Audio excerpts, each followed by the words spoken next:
Ya, selamat malam Bapak. Pada video kali ini saya akan menjelaskan mengenai tugas IoT. Ya, jadi pertama apa yang kita lakukan itu download XAMPP. Habis itu kita download Codelnictor. Ya, jadi Codelnictor ini kita alokasikan pada folder htdocs di dalam XAMPP. Ya, jadi hasilnya itu bakal seperti ini.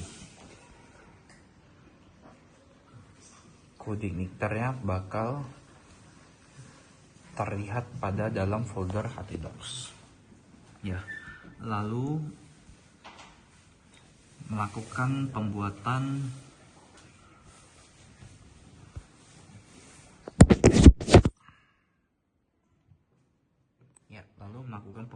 tabel baru dengan ini namanya sensor.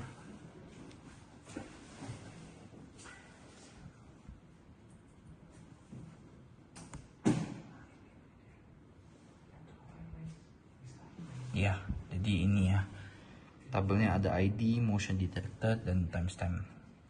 Ya, lalu kita melakukan beberapa perubahan pada file. Yang pertama itu app.php. Ya, kita melakukan perubahan pada link ini. Yang sebelumnya adalah localhost 888, kalau tidak salah kita ubah ke localhost Codelnictor public. Ya. Nah, fungsi dari file ini digunakan untuk mengatur konfigurasi utama aplikasi Codelnictor 4 seperti base URL. Ya. Jadi dalam tugas ini base URL itu diatur ke dalam localhost untuk menentukan alamat dasar aplikasi di server lokal XAMPP. Dan pengaturan ini memastikan semua link dan permintaan HTTP itu mengarah ke direktori yang benar. Nah, lalu kita melakukan perubahan ke file database.php. Ya, kita melakukan perubahan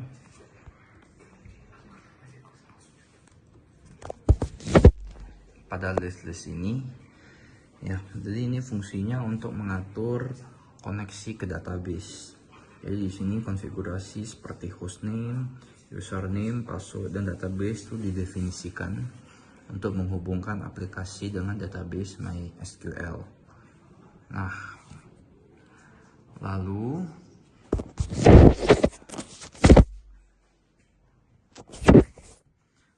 kita melakukan perubahan pada file ini. Ya, kita menciptakan file baru, dan ini adalah kodenya untuk menyimpan data-data. Jadi sensor model.php itu berguna untuk berinteraksi dengan tabel sensor di database. Jadi file ini mendefinisikan tabel sensor dan kolom yang diizinkan untuk diisi, yaitu motion detected yang memungkinkan operasi seperti penyimpanan dan pengambilan data sensor melalui API. Nah, lalu kita melakukan kode pada file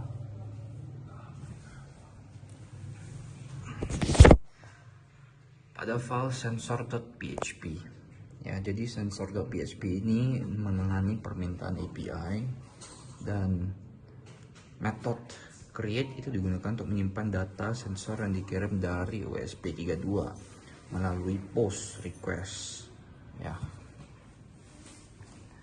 Lalu kita terdapat routes. Ya, ini bisa dilihat, ini ada post, ada get, dan ada view.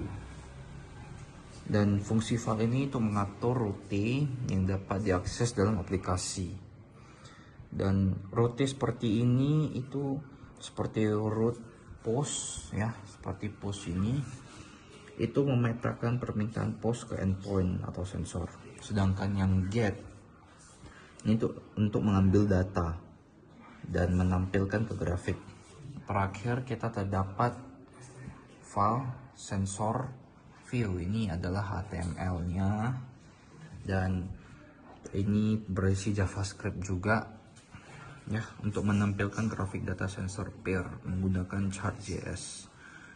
Nah, kita akan membahas mengenai kali ini saya akan membahas mengenai kode Arduino ya.